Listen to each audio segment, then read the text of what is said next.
Dad? May sasabihin sana ako eh. Ano yun? Pero wag ka sana magagalit. Ano nga? Kasi ayaw ko po kasi maging lechon, Dad eh. O ano pala gusto mo maging?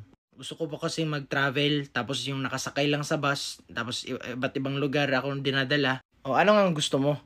Gusto ko lang kasi maging chicharon. Putang ina, yan ang nga sinasabi ko eh. Pero Dad, please. Huwag mo akong madad-dad.